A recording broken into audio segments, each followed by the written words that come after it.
মাত্র ১৪০ টাকাতে বিহারিদের হাতের বিরিয়ানি খেতে চলে গিয়েছিলাম মোহাম্মদপুরের জেনেভা ক্যাম্পে।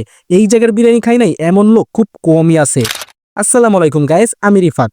আজকে আমি চলে এসেছি বিহারিদের হাতের সেই ভাইরাল বোবা বিরিয়ানি খেতে। মাত্র ১৪০ টাকাতে তারা বেশ ভালো পরিমাণে বিরিয়ানি দেয়, যার ভিতর ৫ থেকে ৬ পিস মাংস পেয়ে যাবেন, সাথে এত বড় একটা আলুও থাকছে। আর গাইস, বিরিয়ানিটা ছিল একদম ঝরঝরা, বেশ মশলাদার।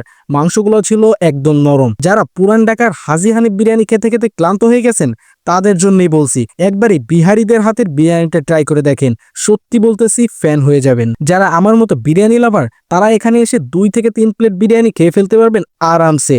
সত্যি বিহারিদের হাতে একটা আলাদা জাদু আছে, যার জন্য দূর দূরান্ত থেকে মানুষ প্রতিদিন ছুটে আসতেছে এই বোবা বিরিয়ানি খেতে। আর গাইস, বোবা বিরিয়ানির নাম হওয়ার কারণ হচ্ছে, আমার সাথে যে আঙ্কেলকে দেখতেছেন, উনি কথা বলতে পারেন না মূলত, আর সেই জন্যই দোকানের নাম রাখা হয়েছে বোবা বিরিয়ানি। আপনারা যদি এখানে ট্রাই না করেন, বুঝবেন না বিরিয়ানিটার রিয়েল টেস্টটা আসলে কেমন। আর আমাকে এই জায়গার লোকেশন জানিয়েছে আমার এই বড় ভাই।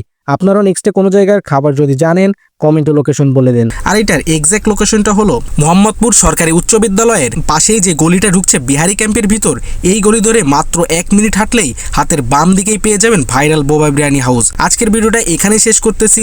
দেখা হবে পরবর্তী কোনো জায়গায় নতুন কোনো খাবার নিয়ে। টিল দেন, আল্লাহ হাফেজ।